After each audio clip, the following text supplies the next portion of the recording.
Hi everyone, I'm back with another video. Welcome to our channel. The spring has been fabulous to a lot of gardeners, especially for the flowers. And this year I've seen not just in my garden, in several neighbors' garden, they have plenty of flowers blooming, and I can't resist to post some of these clippings.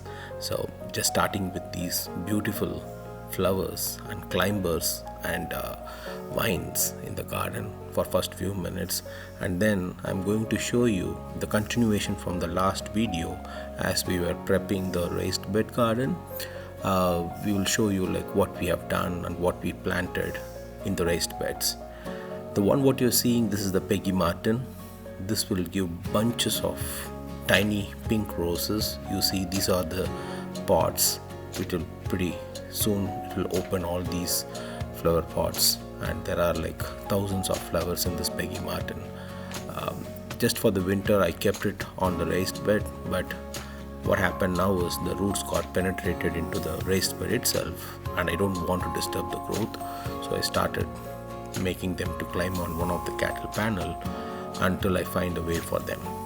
And this is the Tangerine Beauty. You all have seen this several times in the garden. Very vibrant color and pretty looking vine. If you want something to cover your fence or in your garden backdrop, this is one of the highly recommended vines that you can go for. It really looks pretty and give a full coverage to your fence. So yep, it doesn't disappoint every season. The another one is, you all know that the climbing rose Lady Bank, and this year, as I said, it didn't disappoint.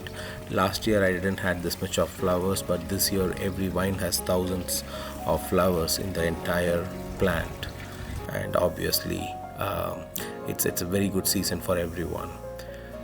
Coming back to this video, so this is the bed which you have seen last time that we prepped and we kept it ready.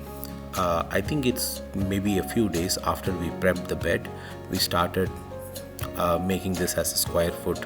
We're subdividing this bed into a square foot, so we know the space between each plant that we are going to plant. And this time most of the plants we got it from Dovan's, a nursery which is close by us.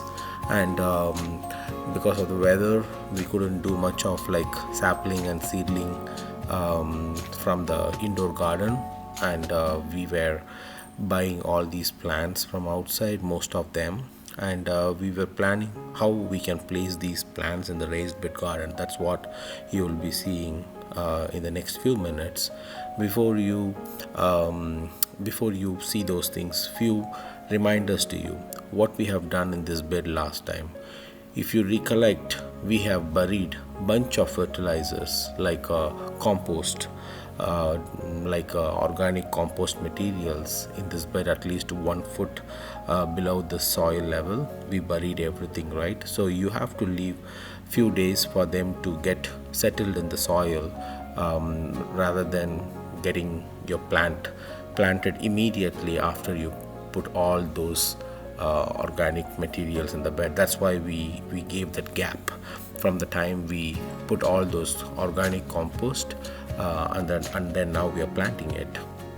And these plants are all, we check the companionship between the plants. Because it's a square foot garden, you have to make sure the companions between the plants are checked before you plant that close, because there are some plants which doesn't go well.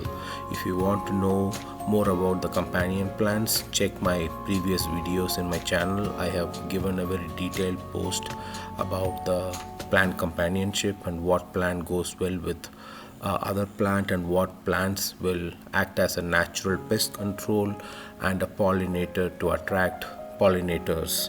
So all those informations are available in that video. So yeah, companionship is very important when you plant so close the plants. So that's what we have been doing. Yep, continue watching this video. I will share more information with what we have done in this time.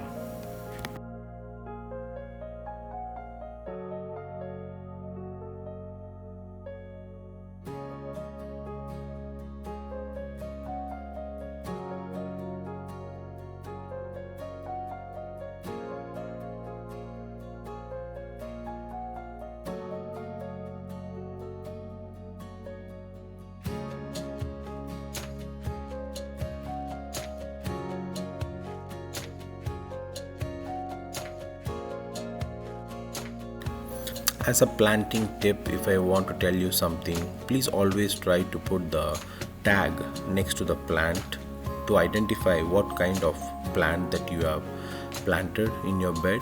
You must know what type of plant obviously by looking at the plant, whether it's a tomato or like a pepper or an eggplant. But if you want to know further what variety that you have planted, these tags will help you, because sometimes we tend to forget what we plant, what varieties we plant, right? So for example, in this bed we have the fairy tale, the eggplant variety, right? So it's always help us to see what type of eggplants we planted in this. So for that reason, we always put the tags next to the plant. That's what you see in each of the plant. Next to that you see that yellow sticky, that's the tag that came with the plant. And what you're seeing now is the onion saplings. I told you many times in my previous videos that onions are the natural pest controls and it resists a lot of pests. Garlic, onion, these has that natural benefits of being a natural pest control. So, and also it's a companion plant. You can take a small stick or a tiny piece of like a pipe or something, and just put a hole, tiny holes with 6 inches apart or maybe like 10 inches apart between the plants, and start placing these saplings in that hole. And if you do that, you are much more optimizing the bed space effectively. In the retail, we talk about space optimization. If you go to a retail shop, they don't want to waste even a single square foot. They will try to see how much of revenue you can make from each square foot from a retail shop, because it converts, every space converts a return. Investment, whatever you make should give you a return on investment, right? The same logic applies. You can apply the same logic in your garden bed as well. You don't need to waste too much of space. So after planting all these vegetable plants, think of how you can optimize the remaining space by planting something like this. But make sure you check the companionship so that you get the better result and the better growth when you harvest. So that's what we are doing now.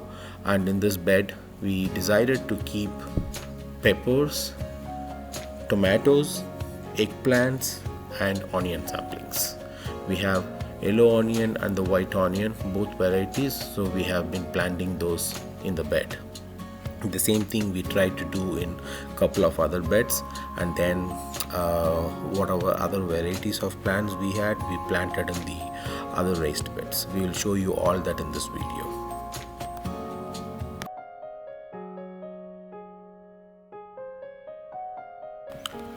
Germination of onion seeds takes usually 1 to 2 weeks, but the key is starting onion seeds indoor early enough so that starts having a sufficient time of to get mature.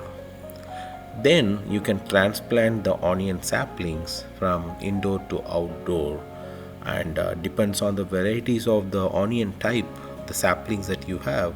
It can take anywhere between 100 to 175 days on an average for the onion to grow from a seed to a mature and to a dry bulb. That's the normal life cycle for an onion, from a seed to a dry bulb, to get it for a harvesting.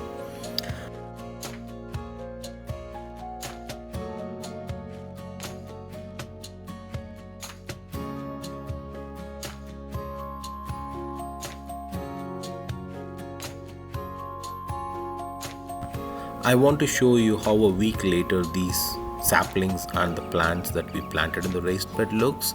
You can see the difference. All the saplings have produced new leaves, and all the plants looks pretty sturdy, and it can withstand the wind without any support. That means the roots got stabilized in this bed, and the stems are getting much stronger to withstand the wind that we get in these days, the spring days. In the spring days the winds are too heavy, right? That's why we normally don't transplant small saplings, because it can't withstand the wind. But These saplings have been well rooted, stabilized its roots in the bed, and also the other plants that what you see here, everything is much matured.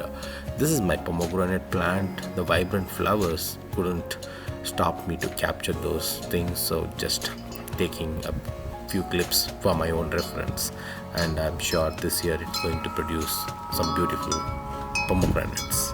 And these are the other beds which we continued to plant, and you can see the wind, it's too heavy nowadays. And all these vines, I don't know, I think it's a cucumber, and there are a few other plants, right? So all those are there. And surprisingly, the lotus started blooming early this year. It normally takes a little bit the first week of May or last week of April, but this time it started a little early, like last week of March. It started blooming. So that's it pretty much in this video. I hope you like it. I'll talk to you in another video. Thank you so much.